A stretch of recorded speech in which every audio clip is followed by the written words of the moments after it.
here, second row. Brad Locke, Daily Journal. Tracy, just want to get your thoughts on what MSU was able to do offensively against Halstead, and then making the switch there in the 8th inning when Porter came up.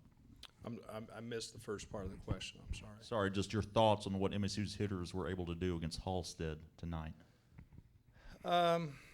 Well, I mean, they got the. I thought, Ryan, again, I thought he did a pretty good job. They got the big 2-out hit, which to me inflates the numbers a little bit. I thought the key at bat, I got to think names wise, it's leaving me, but the one before the go ahead, was that Henderson?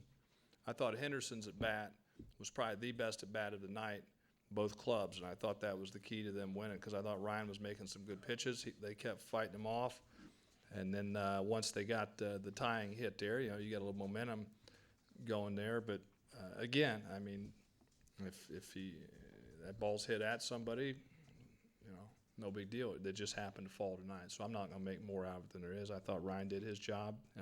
Mississippi State hitters did their job. Okay, Dustin. Skip, you talked a little bit about just not necessarily liking the approaches at the plate. I guess specifically, what didn't you like out there in terms of what guys were doing in terms of approaches?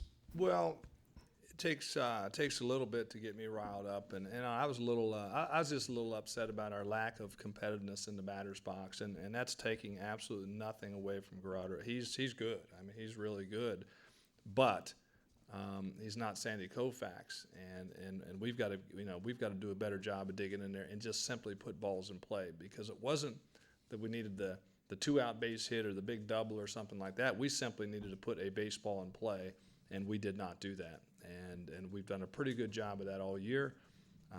My thought is it's an anomaly. This is a good group, and we're going to regroup and go get it. We are who we are at this point, so we're a good hitting team. We will be a good hitting team next baseball game.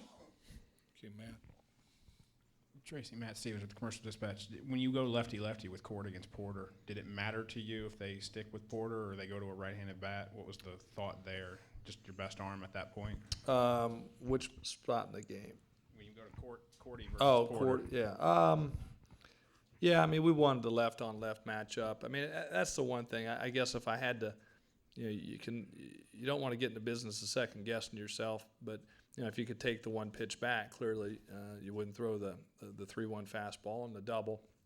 But our philosophy has always been, if you're going to get beat with your best stuff. And I was just, the left-on-left matchup there, I was comfortable with. If they pinch hit at that time, maybe I think we probably would have made a change. So, like I said earlier, it's a big hit by him. I mean, good for him. Okay, Joe. Skip, Amarides grounder in the 8th. From your vantage point, did Sam had a good chance at the double play ball? I know he ended up taking the out at first. And also just wanted to ask, in relation to that, did you feel like it was a lot of the little things just not going your way tonight? The ground ball, I mean, he was deep. It would have been a banger. I can't sit here and say he would have been safe or he would have been out. No, I mean, it really wasn't the little things tonight. The little things were just putting a baseball in play. You strike out 14 times. You're not asking the opposition to make plays. And I think that was the difference. We had plenty of guys on base in scoring position, and we just didn't move the ball.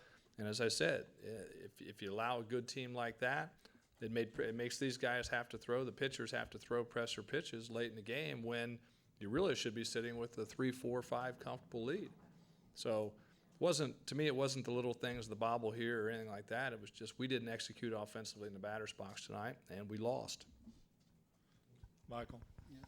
Scott, you had a pretty good look at it on deck when Sam gave that ball a ride. What did you think? Did you think even at this park it had a chance to get out? I wasn't thinking that. I don't know. I just saw him hit it, and I was like, put a real good piece on it, and I thought it was going to be a double, but then it kept carrying. So this is more of a line drive, and I mean, he smoked that ball. Right here. Mike Bonner from the Clarion Ledger. Tracy, you talked about the runners in scoring position, but it seemed like it was either the 5th or the 6th. You had 2 on, no out, bunting them over. How big was that situation for Gerardo to get out of that? That was huge. I mean, same thing.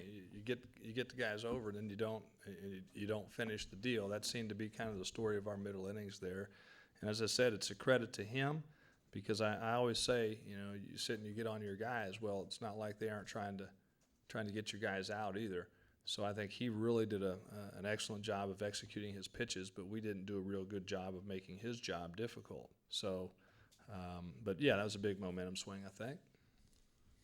You're up here in the middle. Michael Fellows, Shy Sportcom. Will, you're a little shaky there in the first inning to start it off. Would you kind of credit that to the magnitude of the game, the College World Series, and what kind of helped you settle in as the game progressed on?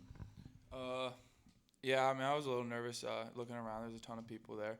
But once you get that first inning out of the way, you don't think about it at all. So,